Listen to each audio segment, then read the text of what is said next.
What's going on, fam? This is Payton with the Refocus Podcast, where we refocus hearts and minds toward God. Thanks for tuning in to another weekly podcast. And today, I just wanted to talk about another foundation of faith, but actually talking about faith. What is faith? You know, what do you think faith is? How could you best describe faith to somebody who asks you, what does that mean? What is faith? And the reason why I got on this is because lately I've been super busy. Me and my wife and our church, we've just been going through a lot lately. A lot of transition, a lot of restructuring, a lot of building and challenging the members and the ministers of our church. And so it's been a roller coaster ride of doing things and emotions and and so recently, this past weekend, from this recording, we were at a leadership retreat or leadership kind of conference or whatnot that was held at our church for all the leaders and volunteers of the church. And we had Pastor Zane or Apostle Zane Anderson, his wife Jan, and their friends Mark and Sonia come down to minister to us. And it was just an awesome time. And so during the time that Pastor Zane was teaching, he was talking about faith. And the reason why he was talking about faith was that he had said that there's a process in the promise. So sometimes, as ministers, we're like, man, like we want to get to point Z when we're at point B, and we want to see where that's at. We want to live in that because we want to make sure we have a thriving ministry and a thriving church, and just we want to get all the blessings from God right then and there. And I think that's just how people are in general. We want to get to point Z in our lives. We want to be successful. We want to make, being honest, we want to make money. We want to have a great career. We want to have, a family. And we want to have just everything in this life that God is wanting to give us or has promised us. But sometimes there's a process to get to that point. And this is what makes life so enjoyable. But through that process in life, we have to understand that faith is what gets us from point A to Z. It gets us in between those points of B through Y. As we're going through the LMNOP, we definitely hold on to faith during the good times and during the bad times, and especially in the bad times. And the funny thing is that everybody has faith. You have faith in something or someone, whether it's a person you rely on or to even the simplest things. And the funny thing is that we have faith when it comes to the littlest things. When we turn on our phone, we expect our phone to turn on. We expect whatever the manufacturer of it is, whether it's an iPhone or a Samsung, and then the provider, whether it's Verizon or T-Mobile or Cricket or whatever it is, to display, and then it shows our wallpaper, and we're able to dial from it and text from it and get to all of our apps, and we do it without really any thought. Even simpler, our cars. It's not like every day you're looking under the hood of your car to make sure all the wires are plugged in, to make sure that nothing's clogged, make sure that the oil is good. All you do is, when you're ready to go somewhere, you unlock your car, you sit in your car, you put your key in the ignition, and you turn it on. Without any thought of, will it turn on today? I'm hoping it'll turn on today. Oh man, I hope it turns on today.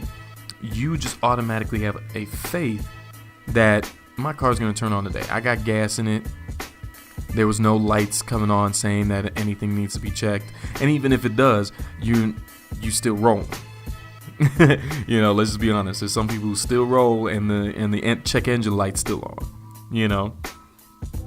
But even further than that, when we sit down in a chair, you can sit down in any chair if you see a chair. You know that the chair is going to hold your weight. Unless it's a kid's chair, then maybe you'll worry a little bit. But a regular chair, a desk chair, a beach chair, or a chair, at a church or at a restaurant or wherever, you don't check to see if the chair can support your weight. You just sit in it. You put your hands on the armrest if you can, and you slide onto the chair. Having faith and having a confidence that it's going to support your weight, and you don't think anything of it. That's faith. Faith is a confidence. It's a something that tells us, hey, yeah, this is good, or yeah, it's gonna support the chair's gonna support my weight. The car's gonna turn on. My phone's gonna turn on. It's no biggie. So the Bible definition of faith, and I really like how the Message Bible puts it, but I'm gonna speak about it in a few different translations. Message Bible in Hebrews chapter 11, verses 1 and 2 says the fundamental fact of existence is that this trust in God, this faith, is the firm foundation under everything that makes life worth living. It is our handle on what we can't see. The act of faith is what distinguished our ancestors, set them above the crowd. I like how it says it's our handle on what we can't see. It's what gives us a reassurance, and I'm going to talk about that here in the English Standard Version, or ESV version. It says, now faith is the assurance of things hoped for, the conviction of things not seen.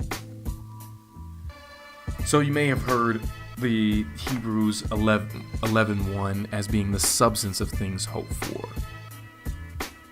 the evidence of things not seen.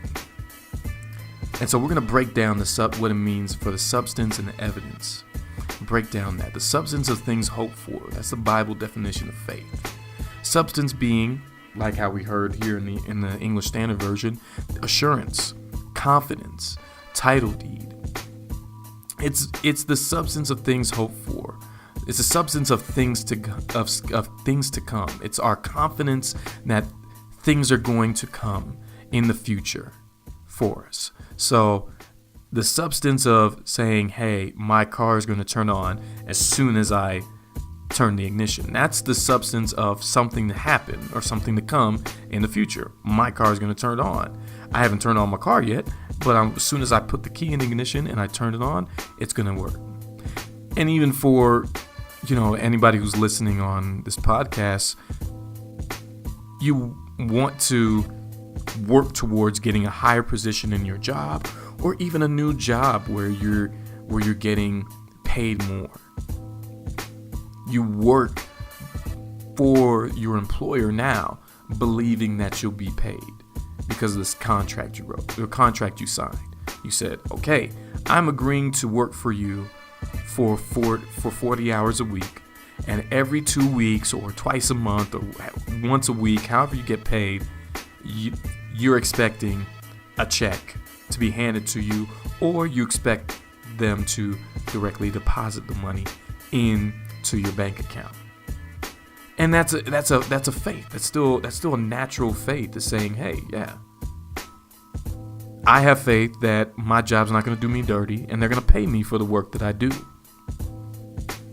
Another example of faith is for the supernatural things. For us as Christians, we have faith that one day Christ is going to return and he's going to rapture us up.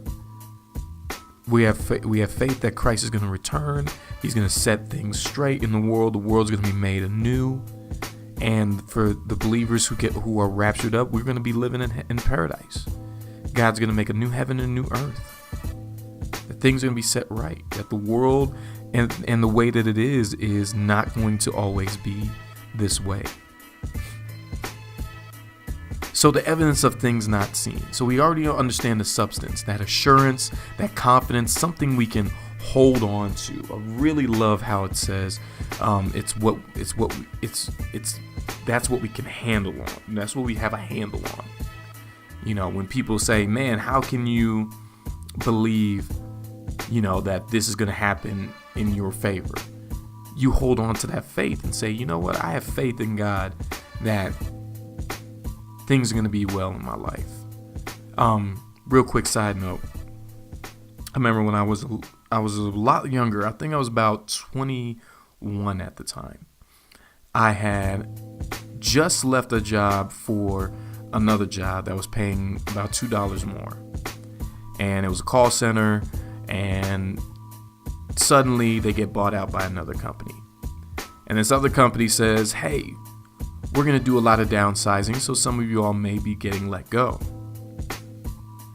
And so I start seeing coworkers of mine who were in the same training class as me, got hired at the same time as me, starting to leave. They were getting their pink slips, getting let go. And people, you know, other people in the company who have been there a lot longer were like, how long you been here? And I'm like, well, I've only been here about 5-6 months. And they're like, oh yeah, you're going to get let go. But I held on to my faith in God, saying, okay, God, I believe you provided this job for me. I don't believe that I'm going to get let go this soon. And next thing I know, I was one of the few employees who held on, who they wanted to keep. And I ended up staying there for almost 3 years until I got the job I got now.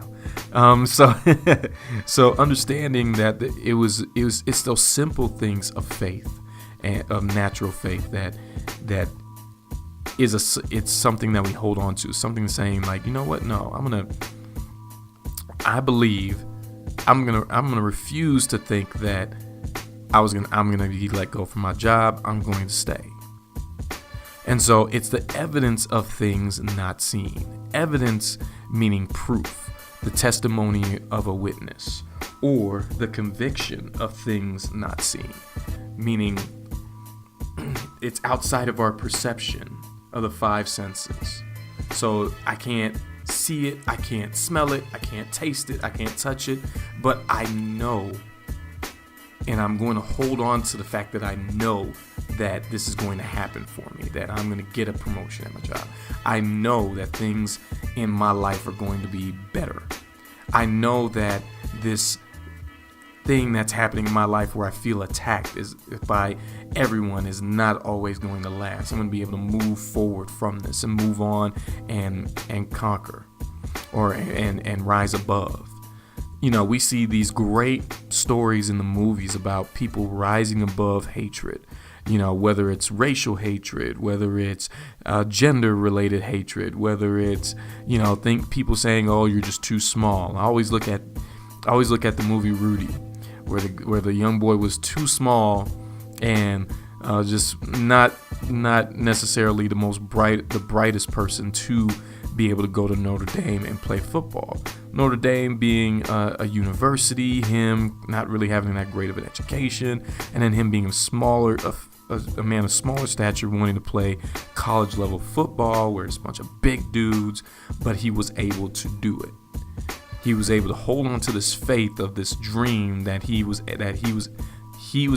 had this dream, and he had the faith, and he was holding on to this faith of saying, you know what, even though everybody's telling me I can't do it, even though I can't see, smell, taste, or touch this dream, I believe I'm going to play Notre Dame football. And next you know, at the end of the movie, he's playing his game of Notre Dame football. You know what I'm saying? So it's the evidence, the proof, the testimony of things that are outside of our physical senses. And so, as Christians, things take place in the spirit realm before their effects or manifestations are seen in the natural. Meaning, as Christians, we believe that God's working in. Think of it as the background of a computer program or the internet. Not too many people have seen how the internet works on the other side. Let's just be honest. we just say, okay, do we have data or on our phone, or do we have Wi-Fi, or do we have a connection? Cool. And we just go on to the internet, we pull up a browser and we go search, whatever site we go to. But we don't see all the things that are working in the background to get us to that point, to get us to that website. And it's the same thing with God. God's working in the background. We don't see it. God's stirring. I remember I was telling a young brother who was around my age about having faith in God. I was like, God's stirring the pot for the stew. If he gives it to you too soon, it may not taste good. So he's trying to stir things in the background. He's trying to set it up in the background to where when he gives it to you, it's the best tasting stew you've ever had. And just sometimes we have a tendency to want things right here, right now. We want to, like I said, we want to know A to Z right now, even if we're not ready for it. We've just been taught, and we've trained ourselves to want everything right now. We're in a generation where everything is faster. The internet's faster from when AOL used to be and dial-up used to be the big thing, and where if you went on the internet, you didn't have the phone, you know what I'm saying, because it took the phone line. And so people knew you were on the internet if they tried to call you, and they got the buzzing sound, you know what I'm saying. And then from dial-up went to DSL, where it was through your cable, it was a little bit faster, and take up the phone line, but it still was kind of slow. Then all of a sudden it was Wi-Fi. Now it's like, okay, we don't have to have a connection. It's just in the air. It's sending a signal from the box to the computer, and now that high-speed internet. And now it's faster and faster and faster things, and fast food and microwaves and all these different things. Everything is faster, and we always are trying to make things faster for convenience. But when it comes to faith is something that actually at times can be very quick. Like I said, sitting in a chair, you can plop down in a chair pretty quick, still hold you up. You still had quick faith. You still have faith for something that happened really quick. But then also faith is something that we need to hold on to during the long times, during the days when we feel like, man, I don't think it's gonna happen for me. I don't think it's gonna work for me. I don't think I can do it. I don't think this will come to pass. And so we have to understand as Christians that faith is the connecting force between the seen and unseen. Hope is the anchor that holds us down, but faith is the rope that pulls us through. And what I mean that is that our hope is that I'm going to get that new job. My hope is that God brings me through the storm in my life. But faith is what he's using to pull me through. Hope. So imagine a storm. Imagine storm, 100-mile-an-hour winds or whatever, and it's trying to blow you away. But you're remaining on the ground because you have an anchor keeping you steady. That's your hope. Keeping you steady on the ground. And then your faith is the rope that's pulling you through the storm to get to the other side where it's the bright sunshine and peaceful birds chirping, whatever you can think of. But we got to understand, and a lot of times we end up not wanting to go through the storm. We either stay in the storm, and I was telling a friend this, we either stay in the storm and then say, why, Lord, don't you get me out of the storm, because we want to get picked up. When God's like, pick up the rope and pull yourself out of the storm.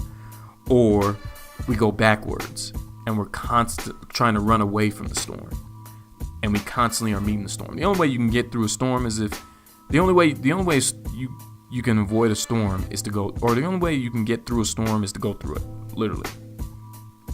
If a storm's heading your way, it's hard to really avoid it. especially out on sea.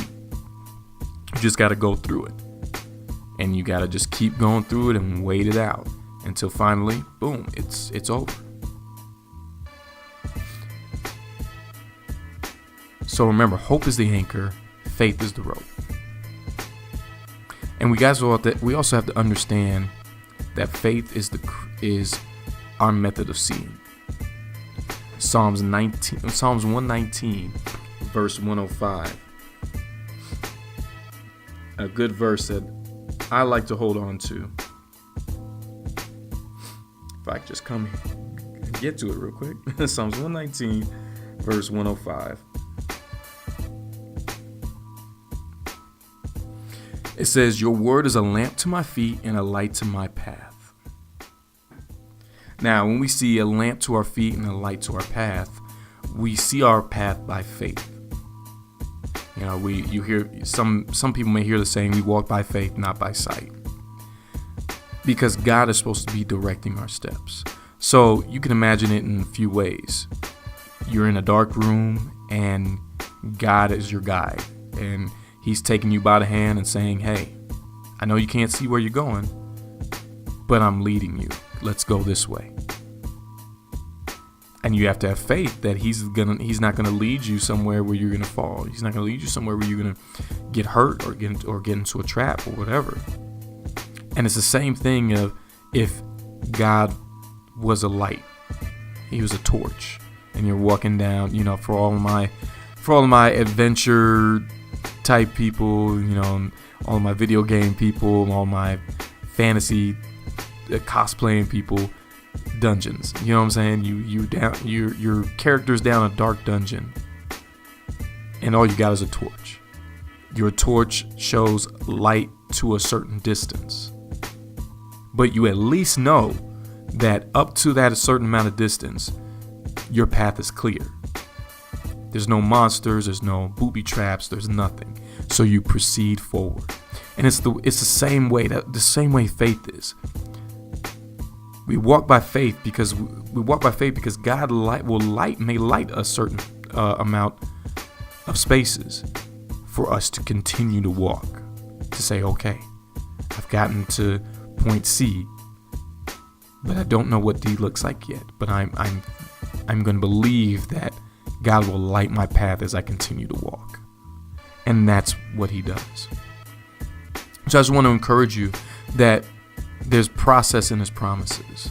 So holding on to that faith to His promises. If you have prayed for that new job, if you prayed for, you know, your sickness to go away, if you prayed for a storm in your life or a horrible bad season in your life to go away, just understand that there's process in the promise, that sometimes it takes time. And this is why we have to make sure we hold on to God we have to make sure we hold on to God. We have to make sure we have to keep that faith in God. Hold on to it. That's the tangible thing that we hold on to, that reassures something that we have not seen or that we can't perceive. So I hope that encourages you guys. Feel free to like, share, hit that subscribe button, hit that follow button, and give me some feedback. We'd love to hear your thoughts on this. I'll definitely pick up more now that things have kind of slowed down with this leadership advancement, is what Pastor calls it. It was a little conference that we had, and trying to do things for the Overflow Youth Group. If you don't have a church home, you know, I would definitely welcome you, if you're in Tucson, to a Living Faith Christian Center at 4108 East North Street, on Grant, in between Alvernon and Columbus. So definitely appreciate you guys for listening. I hope you made today